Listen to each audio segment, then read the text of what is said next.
You believe in me. We believe in each other. I believe in you. Hello, lovely viewers. Welcome to today's edition of the Rising Youth Talk Show with me, Tete Monte Albert, your host. You can call me Grandpa anytime, any day, and I will respond to you. Today on the Rising Youth Talk Show, I'm bringing you a conversation from a wonderful man. Like I keep saying every time, all our guests are wonderful. And today we are here to get to know him better, get to know him more, know more about his life, where he started from, and how far he has come, and also walk us into the affairs of SSNIT, getting to know our social security life, what we're supposed to do to ensure that our tomorrow is secure when it comes to pension and everything surrounding retirement. So today our discussion is going to be centered on retirement especially. But first of all, let's get to know more about our personality of the week, who is in the person of Mr. Henry Imoru.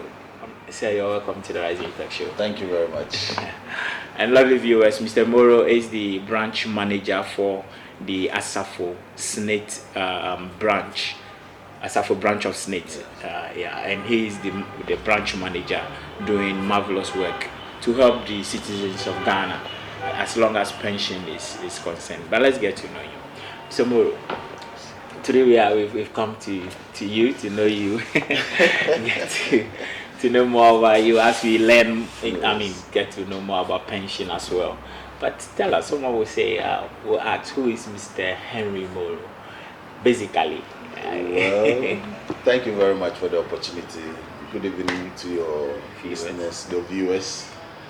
Well, Henry Imoru is my name, like you rightly said. I'm from the Upper West region, Okay. Nandom precisely. That's my hometown. I was born in Nandom, but I grew up in Accra, Jamestown, British Accra. Okay, Jamestown, British. Yes, Jamestown, British Accra. British I love to call Accra, it that way, yes. I started my elementary education right from Accra, St. Michael's International School at Osu Akwaji. Okay. But I was staying in Jamestown. I was groomed in the from the Nunu's house in Jamestown. Jamestown, okay. Yes, they used to call it Arash. Arash, Arash. That's the house of the gentlemen and the ladies. Yes. Okay. Those of you from Accra who know the Nunu's family from Jamestown, they are very gentle family, made up of Rear Admirals and what have you. Okay. So Rear Admiral Sampanunu, Captain Sasraku, and who. Okay. Those are the sons of the late Saint J.J. Nunu. Okay. Yes, so my primary education, I started it in Accra, Jamestown, staying, but schooling in Osu, Akwaji. Basically, I had to truncate my education somewhere along the line. Not truncate per se, but I had to do a jump over. Okay. Because the SS system was coming on board. I remember I started. What year was this? That was in 84. In 1984. No, I started from 84, but by 1989, I had to go into secondary school. So I was in stage 5. Okay. I was in stage 5, and I went and wrote the late entrance. For the second cycle. The secondary school. Wow. So it was during our stage 5 holidays, long back, that I went and wrote the exams. We reopened school stage 6. We were back first term, and then the results came. I passed. So you skipped everything. So I didn't complete my primary education. Okay. I went straight to secondary for one. Okay. Wow. Okay, those times was secondary. 11 years I was in Form 1. I went to Form 1 before I was 12 years, yes. That's interesting. I went to Form 1 before turning up 12. But let's look at this. At age 11, being in boarding house specifically. Age 11. Yes. Does it mean you have a rosy life? The family that I grew up with, the Isons, I stayed with my father's senior sister, my auntie. The husband is from the Isons family, Fanti. Okay. He was a career diplomat, and he was somebody who took books as his family. Okay. And so every time, at the age of at stage 3, he started taking me through WAEC past questions. Okay. For what those days we used to call them Form 4. Form 4, yeah. Form 4. What they were writing in Form 4 as common entrance to go to the secondary school. Okay. I was already answering some of those questions at stage 3. He started with me from stage 3 to stage 4. 4, 5. And by stage 5, I was just on for it. Okay. So that's the family you background. Then we had someone who was also working with WAEC, Mr. Sedo. Okay. He used to supply him with the past questions, and then he takes me through. Then he gives it to Mr. Sedo. Mr. Sedo will go and mark and come and tell me, this was it. This one you got it wrong. This one you got it right. Okay. And then the next one, he gives me another set, another year to try. And then so you keep trying. Finally, rather, when I was going to write the late entrance, Mr. Sedo was then he was in Botswana. So when I passed, my auntie had to inform them that your little boy has passed. He went through that. Yes. That's interesting. So at that age, I was in secondary school. I started my secondary education in Kintampo Secondary. And then just for the Form 1, because I wrote the common entrance there. Kintampo now being part of the Bono region. Yes, Bono region. Yes. Okay. Kings, Kintampo Secondary. That's where I wrote the exam, so I had to attend the Form 1 there. Then after Form 1, I took a transfer up north. Okay. And I completed Nandom Sec for the O levels. We were the last batch of the old system. Okay, of the old system. So after your batch, you now have to come to the WAEC and the WASI. The WASI. SSC. That time it was SSC. The SS system then started. Yeah, that was it. But let's look at finances. Growing up as a kid, were there challenges you faced that in a way would have disturbed your education, but then you had it all. I had it all smoothly. Yeah. That's fun. But let's come to school. I was attending St. Michael's International. Okay. Okay, that was a private international school. International school, the way in Usu Akwaji. Okay, yeah, it wasn't easy going to a private school in that particular area. Yes. I get the picture now. But at age 11 and in boarding house, how was it like? It was tough because I had been pampered enough at home. I had sisters who used to wash for me. I never washed even a singlet, even a shirt. My dad was outside. He was in Italy. He worked in Italy. He schooled in Italy. He's a PhD holder. He worked there. So he became a chief in Ghana. I still remember Adidas socks, Adidas canvas from Italy. White too much. Yeah. But my sisters will wash every day. I change canvas every day. I never repeated it. You were the only guy in there? Yeah, amongst them, yes. In the house in Jamestown, I was the only guy. Okay, I guess that would be the reason. That would be the reason for the pampering. I guess. And so that was my first challenge when I got to secondary school. I had to now be fetching water for my senior. In the morning, you need to go and fetch water, come and serve your senior. At the end of the week, you need to wash your senior's clothes. Before wash your own. Wash your own. Me, myself, I couldn't wash mine. Now my senior. So I remember I used to count my clothes and wash. You count them? I count them. I can't wash more than 10 at a time. For a day. That's wow, so you run yes, like a shift system for the washing. So I wash mine. I count 1, 2, 3, 4, 5, 6, 10 items. Boxers, singlets, all inclusive. To be the 10. To be the 10. Anything beyond 10, you see my hands, the back will peel into sauce and all that. I'd never washed before, so that was my first time. So how are you handling your seniors? My senior at a certain stage saw that I was making his shirts discolored, so he stopped. He stopped and left me alone. Because I was wondering if you could count 10, then at what I couldn't wash beyond 10. I couldn't wash beyond 10, so that was what I usually did. I go wash my 10. If I still have more, I arrange it for another date. Maybe 2 days after, I also wash another set of 10. And then, but I was completely there. Was it okay with I mean, there are certain things that may come up across to you aside the dormitory issues with seniors and stuff. But on the general campus, it was a complete experience. Those days we had the old system. You enter into Form 1, you have your seniors, Form 2, Form 3, Form 4, Form 5. You see the Form 5 guys with grown, really matured.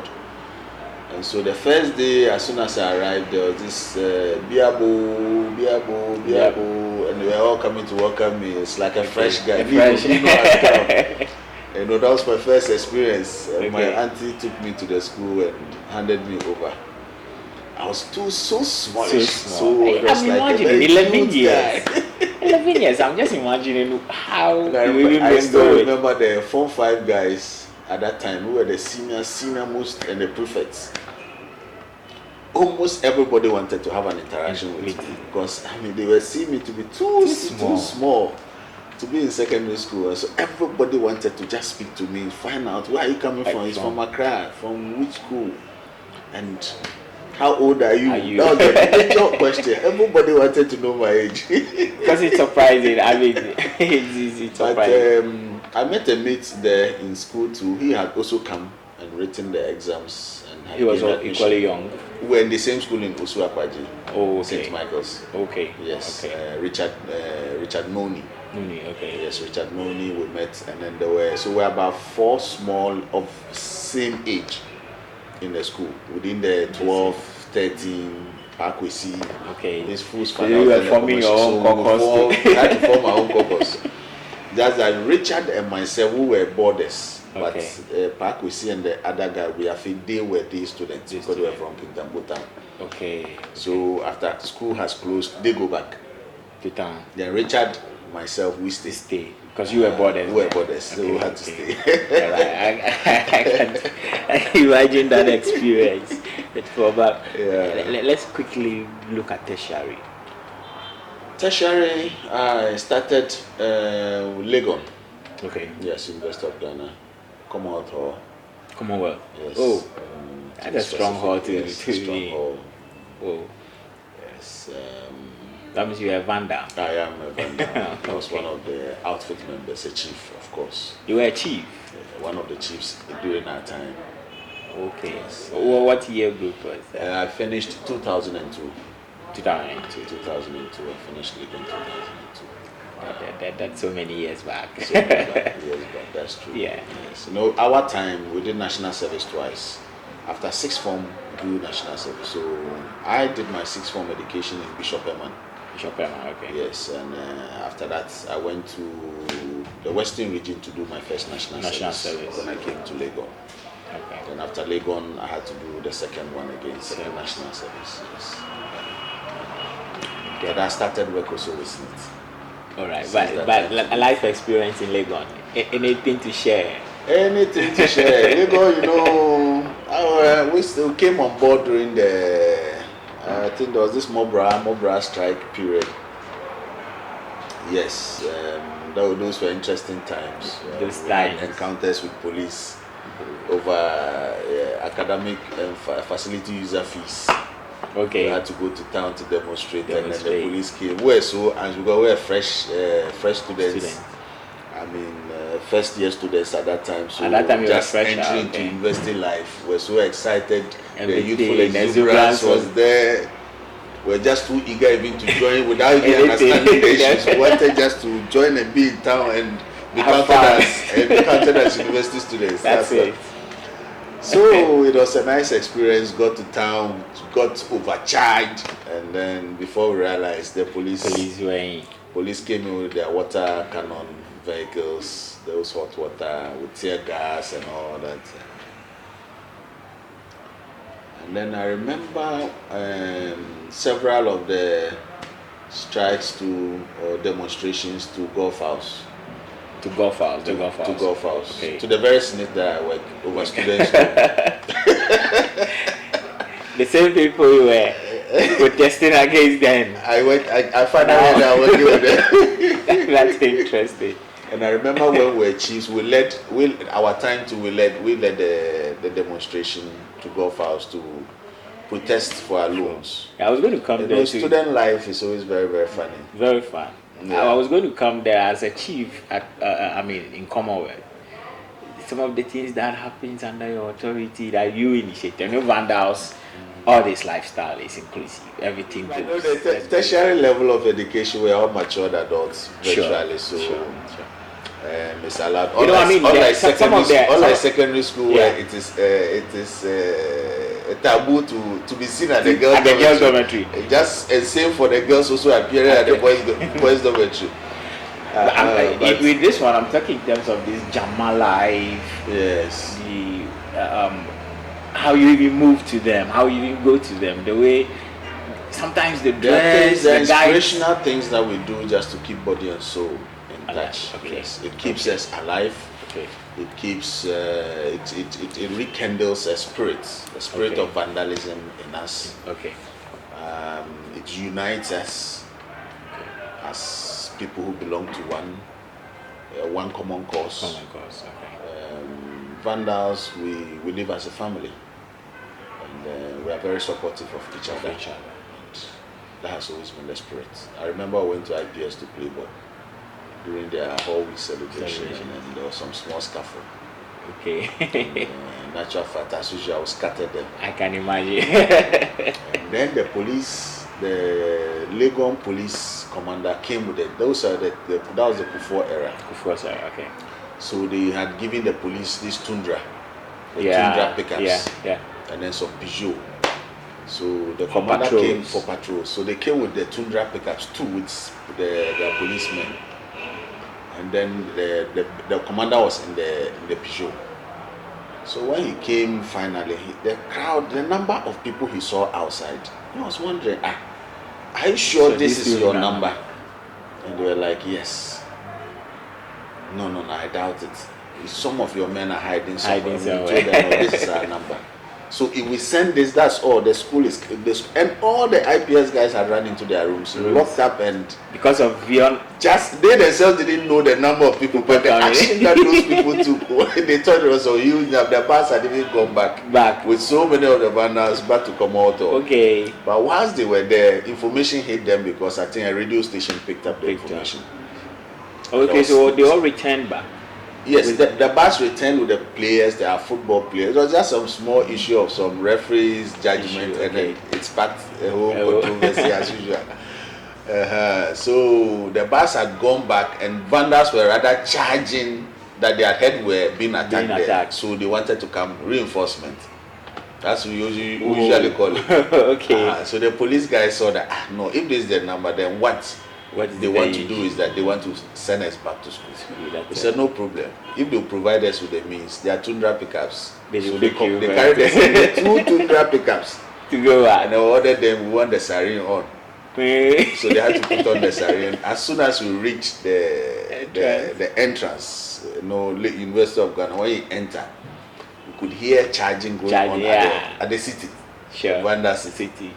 And as soon as they heard the siren, they knew where the people being coming. And you can imagine the welcome at observatory. Whoa. When we go to the entrance. Of Komodo. It was like a magic moment. Also, they charged down from the hall to we usually stand in front to charge, but they were charging so that they organize a reinforcement to come back to IPS. Okay. Only for them to see the police bringing in the vandals who stayed behind to the city. Okay. So the charging, the spirit rekindled again, and you can imagine the euphoria, the welcome with the siren, with the police siren on. Wow. I'm just imagining that experience you had there. Yes. Nice days. You have to pass through that stage and then get to the other side. I think we would have to find time, viewers. We would have to find time and now come for an exclusive discussion to know more about Mr. Imoru. Yes. So that he gives us all the experiences, because I'm eager to know more. But then we have to go into our maybe before I go into the today. SSNIT issues, let me, I was talking about leading a demonstration to. When we were then a chief. Yes. Okay. So our loans hadn't come, student loan as usual. So we went to Golf House. Okay. And laid a petition before them. The area manager, then there was a general manager there, the branch manager was there. And then we sent our grievance. They received them. They assured us the loan will be paid. We should expect the first batch by the first tranche of payment by the following week or a week or two. Okay. And then we went back. But even as at that time, I had not submitted my form. Even when you were fighting for the payment, you haven't even submitted form. No. So how did you get paid? It's a common cause. They were just following. You can't pick yourself out as a leader. You have to. Wow. So I remember the following week, I then sent my form. And the lady who was in charge of students' loan, she looked at me and said, "Young man, seems the other day some of you had not even submitted your form and you were doing the demonstration." I said, "No, madam, I was not part of it." He looked at me and said, "No, your face looks familiar. You look like one of those who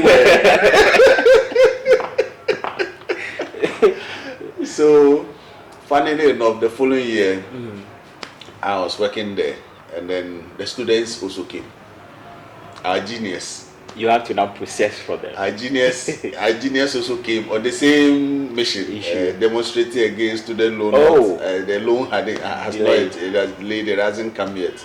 But I know those days they had to process them. We had to process from the branch, send them to the head office where they will vet with the school list to ensure that you are actually being enrolled as a student before approval is given for payments to be made. So if, for instance, you've not done your student registration, and because you gained admission, you have a student admission form, you just come and apply for the loan, you will not get. Because we had processes of checking to see whether you are actually a student or it was just you were trying to fake into the system or something like that. Yes.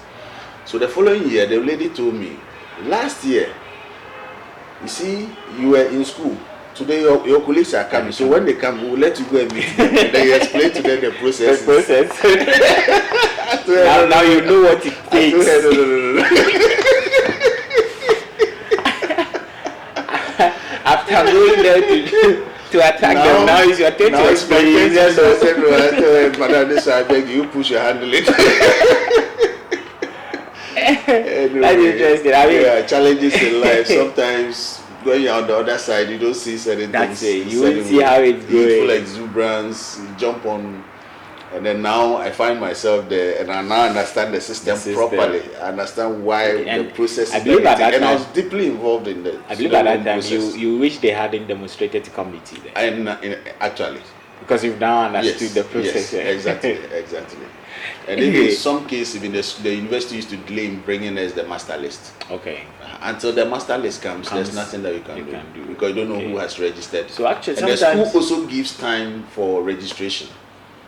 So until they finish with that and compiled it, there's no way SSNIT can go ahead, even if you have submitted your form. So that was where we used not to understand. I've filled my form, I have done mine early enough, but as at this time, I've still not received my loan. But the institution will have to wait for the university to bring the master list and all those things before registered students before we can confirm and then make payments. Yes. So there were a lot of processes that. I think on this note we can quickly zoom into our SSNIT discussion to know more about social security and then how prepared we can be towards pension as youth.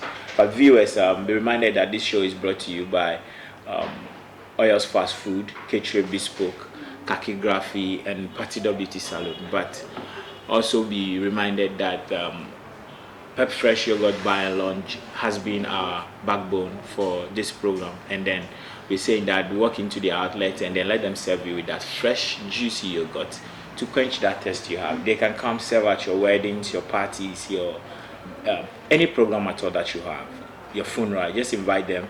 They'll come and then have a good setup and serve your guests for you in a nice and a professional way. Let's continue our discussion with Mr. Imoru. Now we're going to SSNIT. Let's know more about SSNIT contributions. As youth, we work, we feel, we are young, so let's spend the money. There's tomorrow. We are still young. But then we forget that as the day passes by, we're entering into retirement bit by bit. But today, as we are here with you, what would we need to do as youth? Or what actually is even the social security trust fund that we talk about that a youth would need to understand and enroll in himself or herself in? What is SSNIT actually about? Thank you very much. First of all, SSNIT is an income replacement scheme. Okay.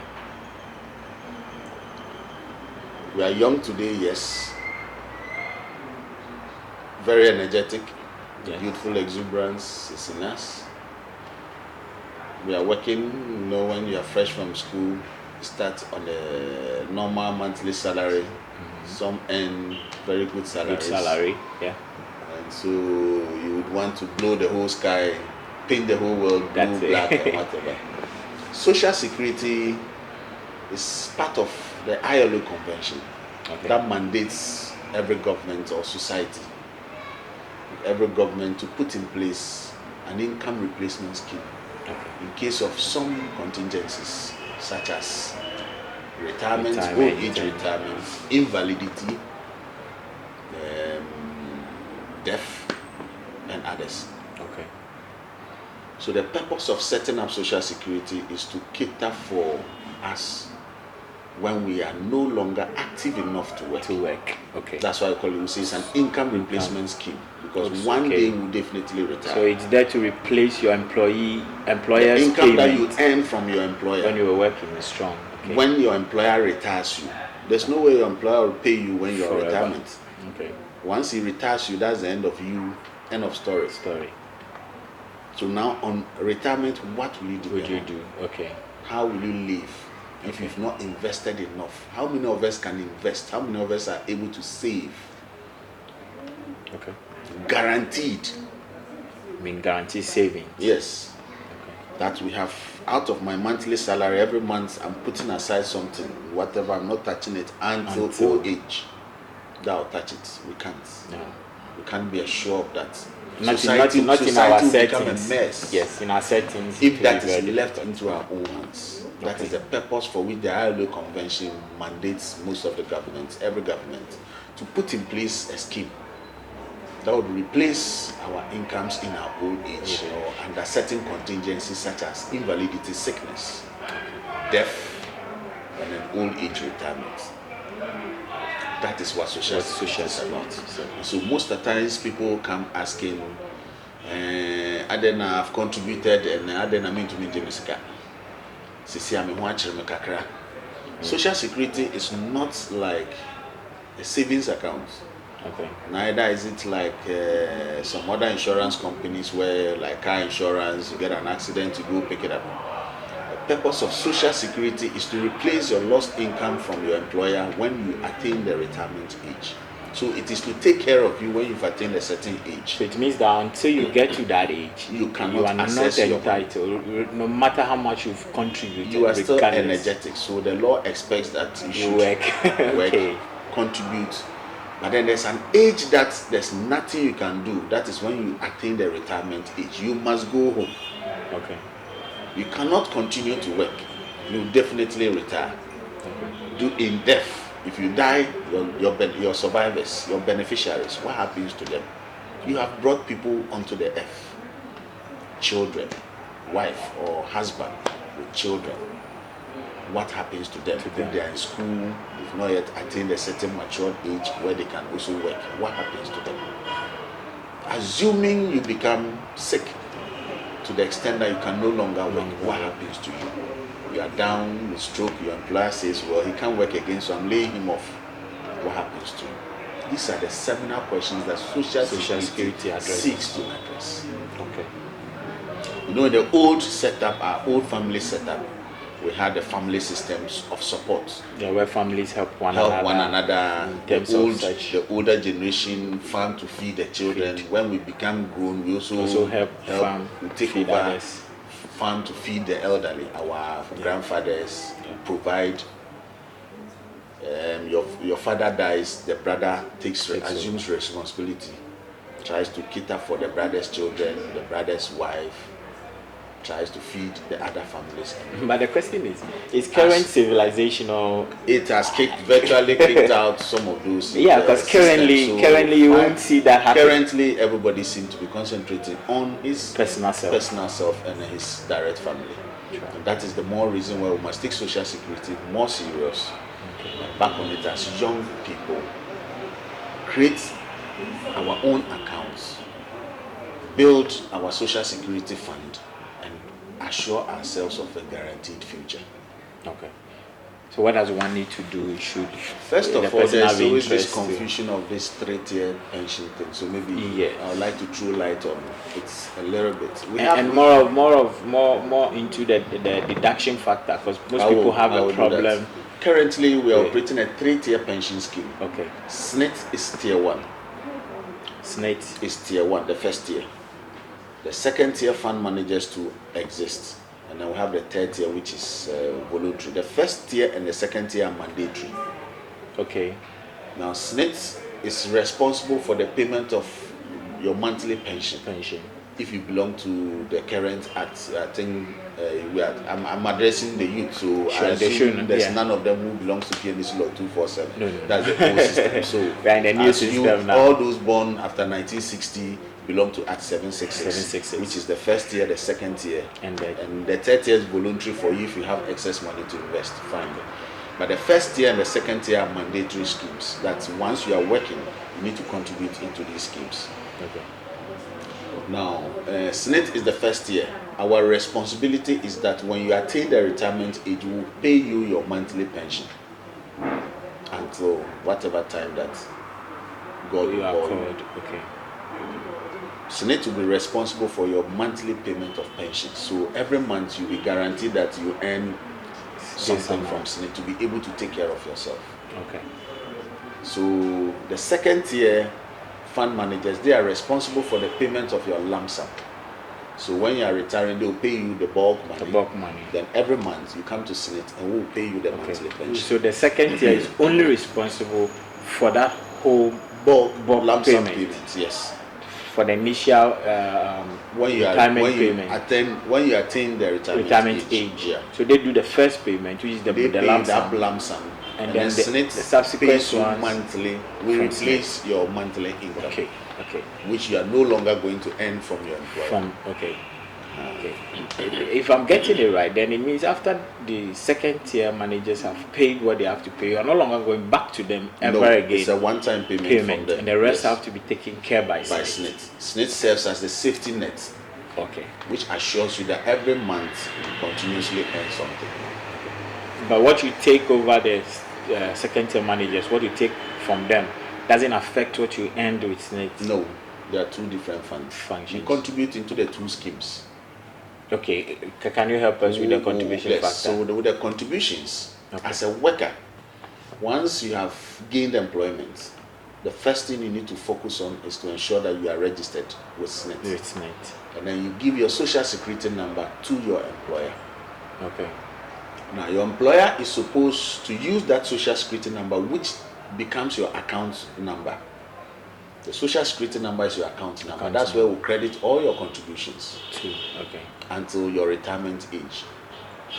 And so the employer is supposed to deduct 5.5% from your salary, your basic salary. Your employer is supposed to take 5.5% from your salary. And then the employer also adds 13% of your salary to the 5.5 you deducted from your salary. But this 13% is not coming from the same salary. Only not 5% coming from 5% to be deducted from your salary. But the and then the employer to add 13% of your salary to the 5.5 deducted. So it comes up to 18.5% in total for the entire contribution. For you. That's for the entire contribution, yes. So each worker will have 18.5, 5.5 from the worker's own salary, and then the employer topping up with the 13%. With the 13%. So it makes 18.5%. Out of the 18.5, the employer is supposed to send to SSNIT 13.5 of that 18.5. And then 5% is paid to the second tier fund managers. So the second tier fund managers use the 5% for your bulk payments. SSNIT, we have 13.5%. So with this, it means that you, the contributor, don't need to go directly to the second tier managers to contribute anything. All comes out It's of the the employer percentage who would, yes, that has been deducted. Okay. So the employer will divide it into, as the law has directed, Okay. 13.5 to first year, which is SNIT, 5% to the second tier. Okay. But the third tier is optional. It's voluntary. So that one is yes. Okay. But the first and second tier, they are mandatory schemes. Okay. So how do someone gets to benefit if I have contributed all these years? How do I get to understand what is due me and how to assess that fund? Now, the most important thing we need to do as young men growing up is that annually we should be more curious. Okay. We should be monitoring our statement of accounts. The employer is deducting. Yes, every month you check your pay slip, you see that yes, 5.5% deducted. You need to cross-check whether he's even remitting that to SNIT. Is it going to SNIT or the employer is keeping it in his drawer or still in his bank account? Okay. So that's the first most important thing. We need to check whether our statements are being credited with our monthly deductions. It is money we could have taken home, taken to the clubs, to the bars, the pubs, beaches and what have you. But we are saving it for our future. So we should pay attention to it and ensure that it is actually being paid to SNIT. Okay. So we must take keen interest in even checking our statements. We can do it online through the SNIT portal. Later I'll give you the website so yes. You can go there, check it up. You can walk into the SNIT office, print our statements, just cross-check them once a while to be sure that whatever contribution is actually being paid for you. Okay. So we need to build that statement because the statement is what we will rely on to compute your pension or whatever benefits that are due you. That is why the statement is very, very important. And then the payment of the contributions is seminal. Okay. Yes. Now we have, let me say, 4 or 5 types of benefits that we pay. We first of all have the old age pension. Okay. That is you working and attaining the retirement age, 55 years as required by pension, 60 years full pension. 55 is reduced pension. Up to 59.9. 59, let me say 59 years in 11 months. Okay. So until you are 60 exactly, yes. Anything below 60 is a full pension. Okay. Anything below 60 years is reduced pension. Is reduced pension up to 55 years. Below 55, you can't lodge a claim. You are still young enough. Okay. Yes. Okay. So we have the old age pension, and then we have the old age pension, and then we have the lump sum payment. Okay. The old age pension is you, like I said, working and attaining the retirement age. The lump sum payment is when you have attained the retirement age, but you've not met the minimum number of months that you need to qualify for a full pension. Okay, but the law says, for instance, you should make a minimum of 15 years contribution. Okay. That is 180 months of contribution. Yes. So anything short of that, it means you've not met the minimum. So you will not qualify for a full pension. In that case, we'll have to pay you a one-time payment, lump sum. Then you are gone. We are done. Yes. SNIT wouldn't take up to pay you any monthly. No. That's what the law says. That's a minimum qualifying condition. Oh, okay. By the then law. I get it now. If it's the minimum qualified contribution, and you've not met it. So the law says we should pay you a one-time lump sum. We should return your contributions and use the TB rate interest on it. Oh, so every contribution you've made will be returned back to you and would compete it with the current TB rate interest. Okay. Yes. Okay. That will be factored on it and paid back to you. Okay. Yes. As the old age lump sum. Old age lump sum. Okay. Then you have the old age pension. Okay. Old age pension is when you have met the minimum requirements, and then you go on. You attain then that one you are entitled to monthly payment. Okay. And then we have the invalidity benefits. Invalidity benefits, you don't necessarily need to retire. Sickness has set in, medically you are declared unfit to work. With that, we would have to handle you if you have met the minimum requirements of 12 months contribution within the last 36 months. But if you haven't? then you don't qualify. There are legal, the law prescribes what conditions you should so have regardless of whichever pension scheme you are on, or you just need to attain the minimum to qualify for whatever benefits that you are entitled to. But here's the case you were talking about, the invalidity payments, benefits sort of. Here's the case. Per accident, I have come to meet some accident and I have derailed in a way. It is not my fault that I won't contribute. That's why we will take care of you. But the law also prescribes. Remember, it's money. There is money, but then if I haven't attained the minimum, contributed at least into the scheme, minimum 12 months within the last 36 months of your contribution, of your contributory period. Okay. Just 12 months within the last 36 months of your prior to your invalidity. It shouldn't be less than that 12 out of it that. It shouldn't be less than that 12. Just 12 months. That's 1 year contributions. Okay, I get it. We are not asking for 10 years. Okay. We are not asking for 5 years to qualify. Okay. We are saying just 1 year within your last 36 prior to your invalidity. Okay, so that would be for the invalidity. Just for the invalidity, yes, just 12 months. Okay. And we'll pay you as long as you can live. If you recover from the invalidity and you come back to work, you can continue contributing again, and you build a statement till you retire. Okay. You get it? I do. So another benefit that members tend to gain from being SSNIT members or contributors to the scheme is that out of the 13.5% that comes to SSNIT, we pay 2.5% of that amount for each and every member or contributor to the National Health Insurance Scheme. Okay, so if you are a contributor, automatically 2.5% of your 13.5 that comes to us is paid to NHIS for your health insurance. Is it every month or yes, there's monthly. A period? Monthly. Every month, yes. Okay. Contributions are paid monthly, so every month's contribution that comes will also remit monthly to NHIS.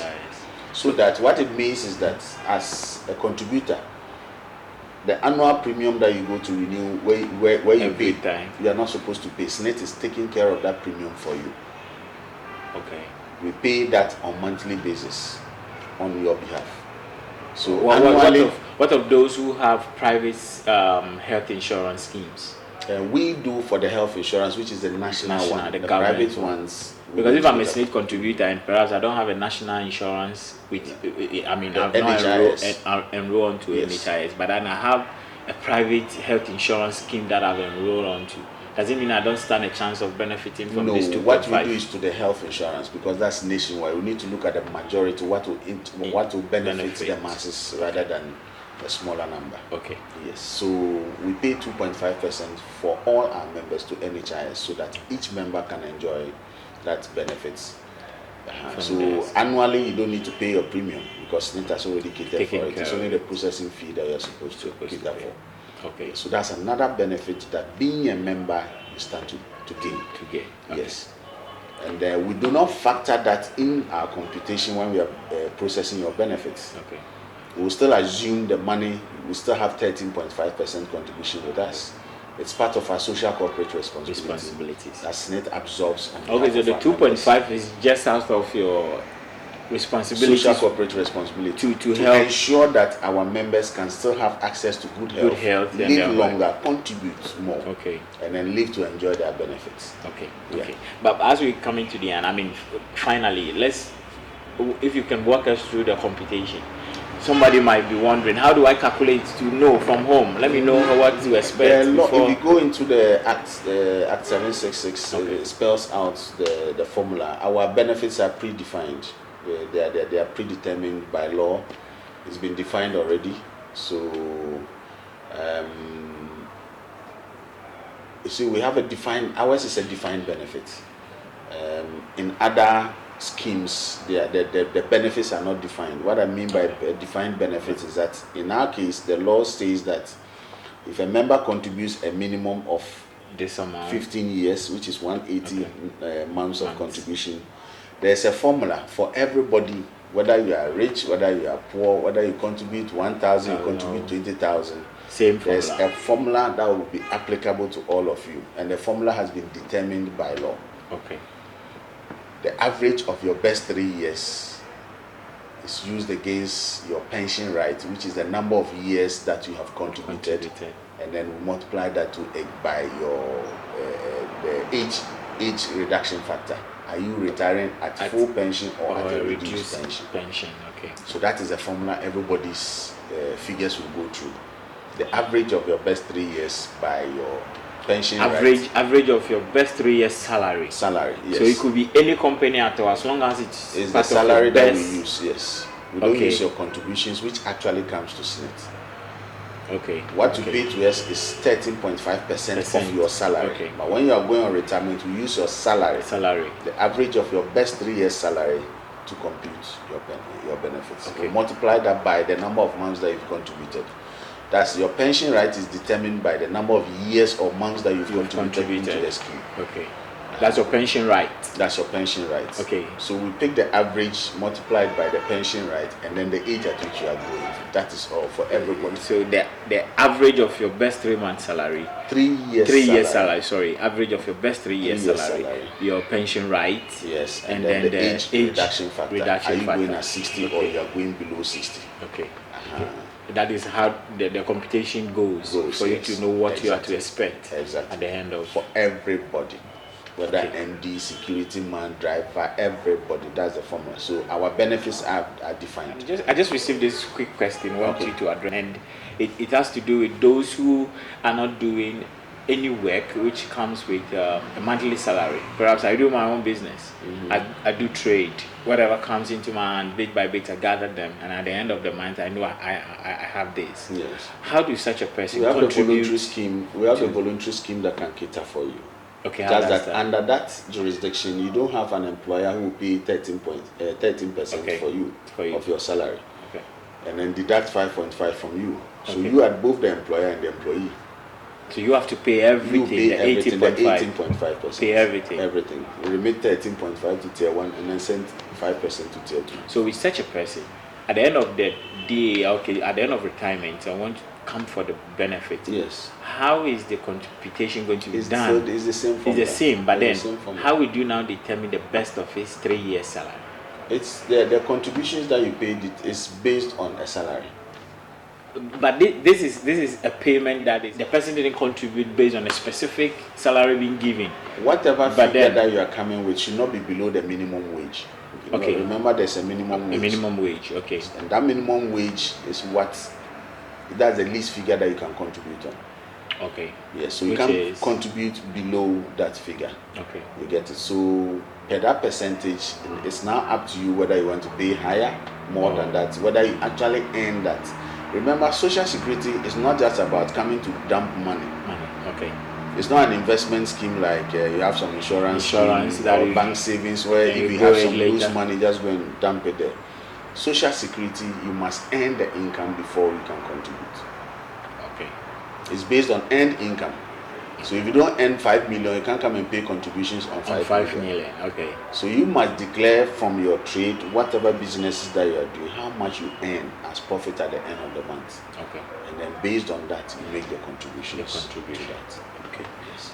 That's wonderful. But finally, as a youth watching you, what would be your words of first motivation, your motivational words to the youth out there, and then secondly, why a youth should pick up the interest of investing in retirement as in now? The future is what we do not know. Okay. The future is always a challenge. From where I sit, I've seen a number of people who've gone into retirement, a number of people who have lost their income, even at a certain age, maybe at the age of 50, they are no more employed. And we see how they crave to get what they've even contributed. Just that the law says you must attain 55.